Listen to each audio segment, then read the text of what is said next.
بسم الله الرحمن الرحيم. عن ابن عباس رضي الله تعالى عنهما قال كان النبي صلى الله عليه وسلم يقول يدعو عند الكرب لا إله إلا الله العظيم الحليم لا إله إلا الله رب السماوات والأرض ورب العرش العظيم. প্রিয় দর্শক, এই হাদিসটি বুখারী শরীফে রয়েছে।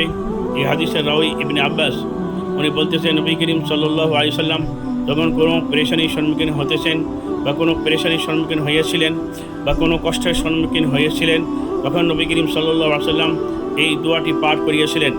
সেই দোয়াটি হলো লা ইলাহা ইল্লাল্লাহুল আযীমুল হালিম লা ইলাহা ইল্লাল্লাহু রাব্বুস সামাওয়াতি ওয়াল আরদি ওয়া রাব্বুল আরশিল আযীম। প্রিয় দর্শক, মানুষের জীবন গাড়ির চাক্কার মতন। মানুষের জীবনে অনেক সমস্যার সম্মুখীন হয়ে থাকে। কোনো সময় মানুষের জীবনে কষ্ট আসবে, আবার দুঃখও আসবে, আবার সুখও আসবে। কোনো সময় মানুষের জীবনে ভালো আসবে, মন্দও আসবে। কোনো সময় মানুষের জীবনে বেমারও আসবে, আবার তন্দুরুস্ত আসবে। তো মানুষের জীবন তখন যে হালতে থাকুক না কেন, আমরা হালতের মধ্যে আল্লাহর শুকরিয়া আদায় করা অনিবার্য।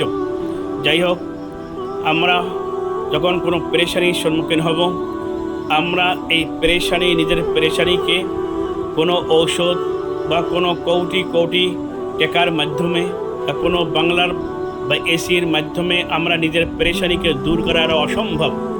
আল্লাহ তাআলা নিজ বান্দাকে সৃষ্টি করিয়েছে, আর বান্দা যখন কোনো পেরেশানিতে মুবতলা হয়ে যাবে বা কোনো বান্দি কোনো সমস্যার সম্মুখীন যখন হয়ে যায় বা কোনো পেরেশানির সম্মুখীন হয়ে যায়, আল্লাহ ভালো জানে বান্দার চিকিৎসা করা।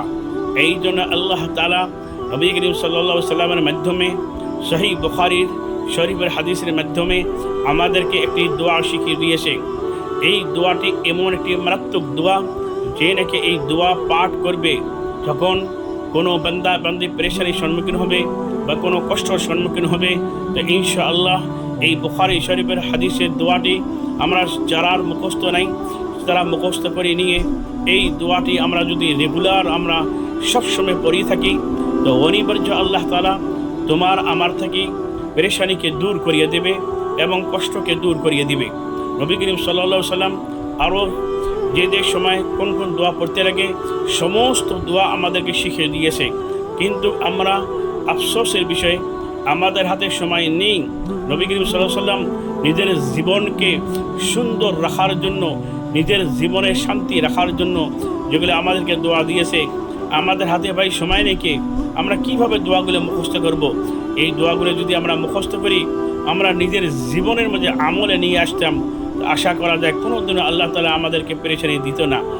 আশা করি এই দোয়াটা আমার এই চ্যানেলের মাধ্যমে আমরা সবাই মুখস্থ করি নিয়ে আবার এই চ্যানেলের মধ্যে সাবস্ক্রাইব করে দিয়ে আগে শেয়ার করে দিই বা কমেন্টের মাধ্যমে সবের আশায় এই দোয়াটি মেসেজের মাধ্যমে এবং শেয়ারের মাধ্যমে আগে পৌঁছাইয়া দিবেন।